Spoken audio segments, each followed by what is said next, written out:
Every bank, after the caps were introduced, they came up with some funny costs. You know, when you deposit coins, you are charged this much. When you deposit notes, you are charged this much. When you go to the bank in the morning, it's this much. When to get your statement. You know, get your statement. You know, and these are things that are supposed to be regulated by a central bank.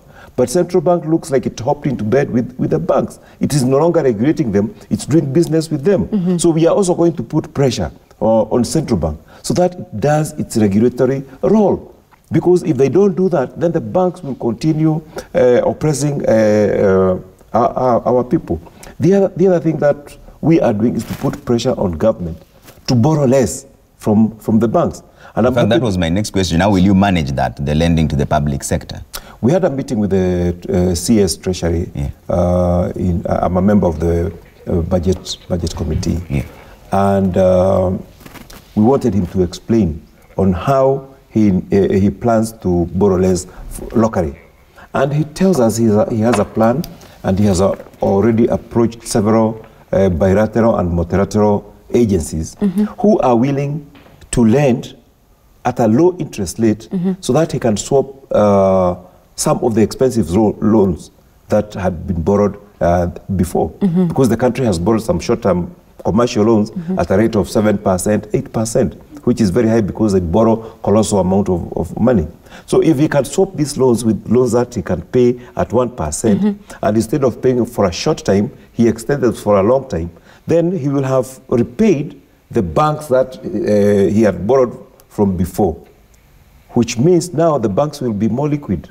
And if the market forces are going to work, then there will be more supply and the interest will naturally go down. So even if he did that, even without necessarily removing the caps, interest would have even gone lower than the benchmark that has been put by the law.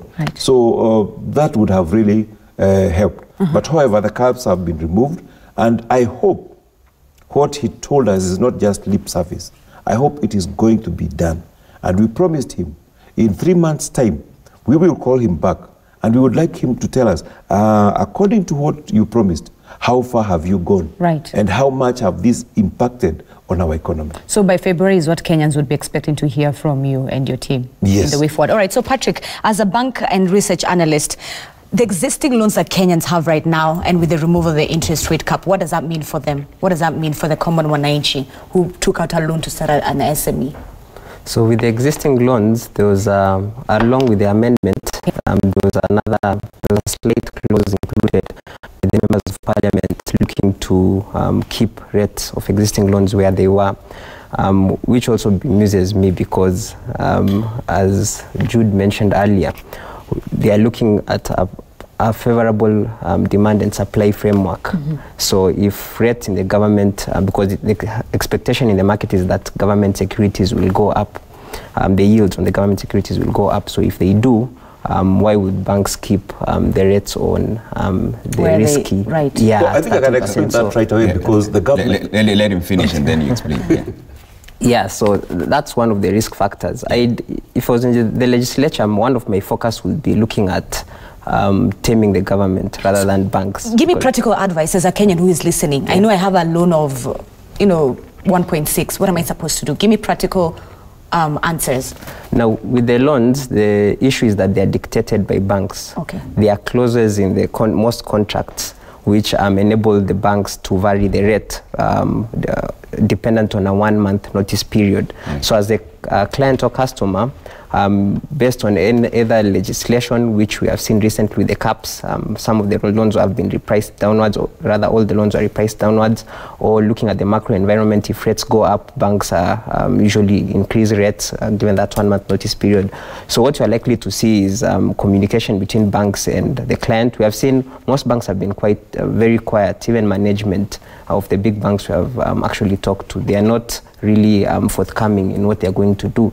They're taking a wait-and-see approach, trying to look at the macro environment, whether rates are going to increase or decrease. We're having the Monetary Policy Committee meeting this month to discuss the direction of the CBR. So that those will be some of the key factors. The CBR, where government security, the yield on government securities will go, from here. So banks are really monitoring the situation before reacting, and that's why I've not seen banks really talking about the existing loans. Okay, you wanted to respond? Yeah, he talked about the existing loans. Yeah. The loans that were obtained under the capping regime.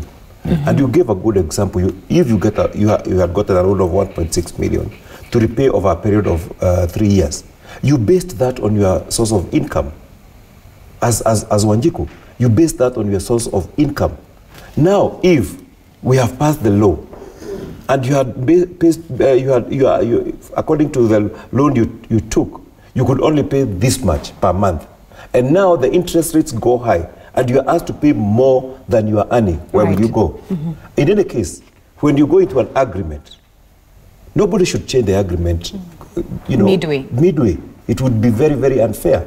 So that was a last-minute amendment we did. And we got the cue from the Kenya Bankers Association. Because when they were agitating for the caps to be removed, they mentioned that even if they are removed, they are not going to touch the existing loans that were negotiated at the capping regime. It is the fairest thing to do. Yeah. Otherwise, so many of the customers would end up being auctioned because they cannot afford to pay their loans. Yeah. Patrick? It's still bemusing because when the caps were in place, banks also had agreements with customers, yet they had to reprice the existing loans downwards.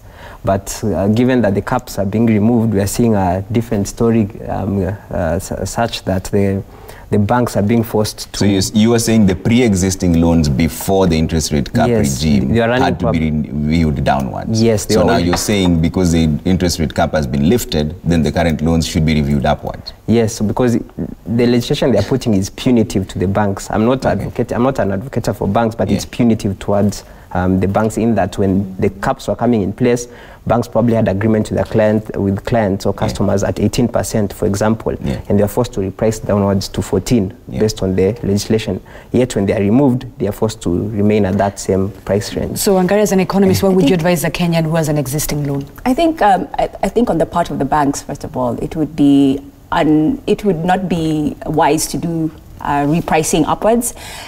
Because you might see an increase in non-performing loans, because how people when they got the new interest rate that was regulated by the central bank have restructured themselves to pay certain rates in over certain months. So if you suddenly increase the rate by 5 percentage points or whatever it is, you might see an increase in non-performing loans, which then will affect the bank profits. So I think the existing loans that were affected at the rate at the cap should continue at the rate of the cap. Otherwise, we might see some problems having. I was looking at the paper today. Some of the banks, KCB reported high profits, and this was exactly what, as a result of what Bwana said. They shifted their profit categories from one to the other, such you start seeing bank fees. The other day I went to get my bank statements. I was being charged 500 shillings per page, which is quite high. You're doing mobile banking transactions. You're starting to see charges per transaction, and so the structure of the banking profit makeup has changed to adjust to the current rate regime. So a sudden increase in the interest rate for current loans would be destabilizing to people who currently have loans. It will be destabilizing to the economy, and to the Wanjiku who's trying to increase her business practices. It would be detrimental to... Speaking of instability and Wanjiku, what does high lending rates do to the lives and families of Kenyans? Leave alone just at the cream level where we're talking about the economy and our GDP. Bring it down for me to family-based lives of Kenyans. What does high lending do to homes? Well, high lending specifically for SMEs is quite detrimental. Alternatively, actually what people are not talking about is that people who are borrowing consumer loans that are salary-backed were not as affected because those are low-risk loans. banks would prefer to lend to someone who has a salary, and they would not see that as high risk. And so those people who have a side hustle, a biashara on the side, may have seen access to favorable bank rates.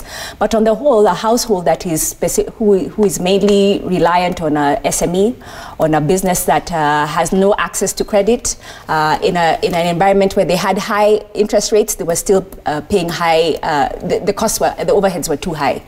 They were unable to expand because of high interest rates.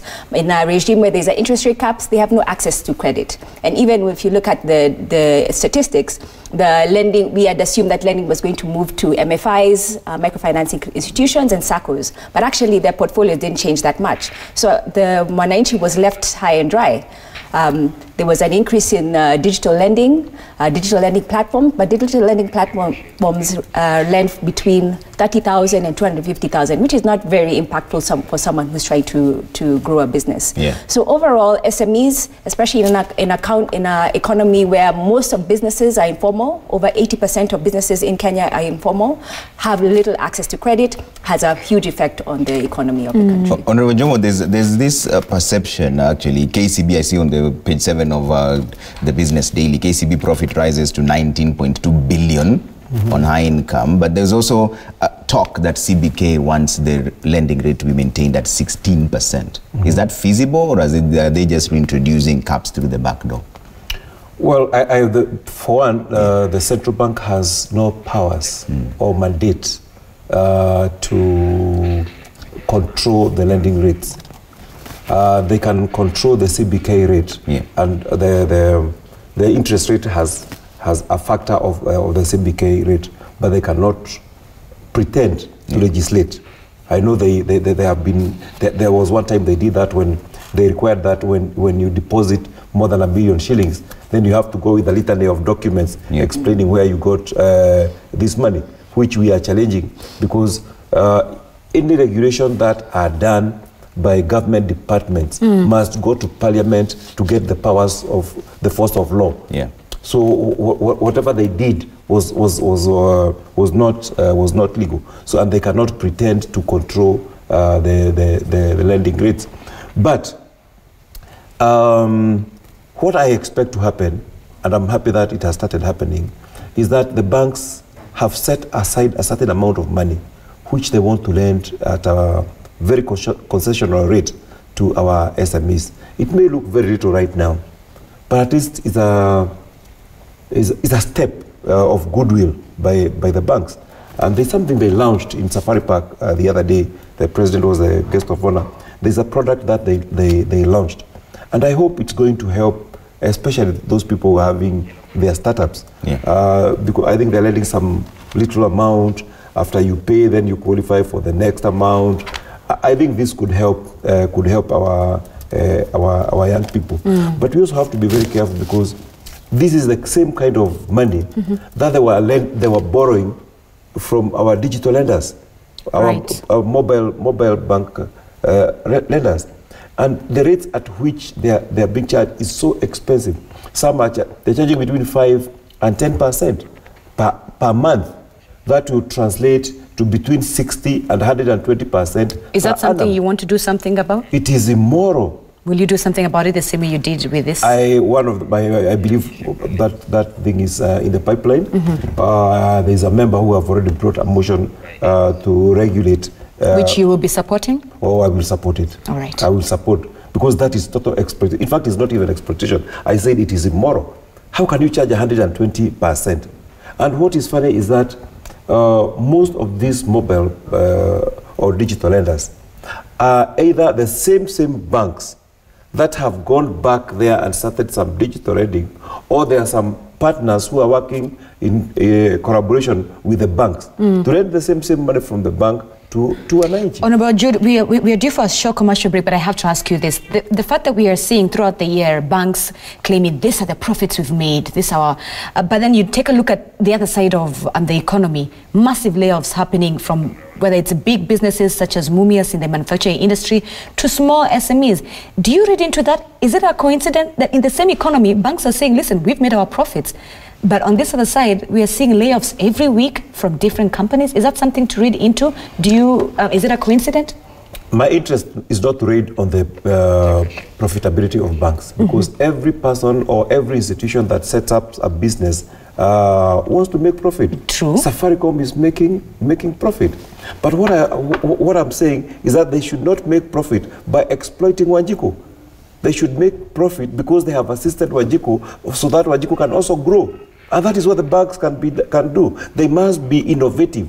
They come up with products that are helping us to build our economy. And as we build our economy, they make money. I don't give a damn whether they make even double what they're making.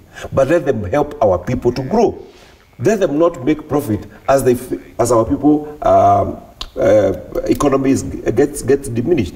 We want our people to grow, we want the banks to grow, we want business people to grow, because that is the only way our country can grow. All right, we'll get thoughts of Wangari and Patrick when we come from this short commercial break. 22422 is our SMS line in case you also want to get in your thoughts on this. If you're on Twitter, simply tweet us at Citizen TV Kenya. Use the hashtag DayBreak. See you in just a bit.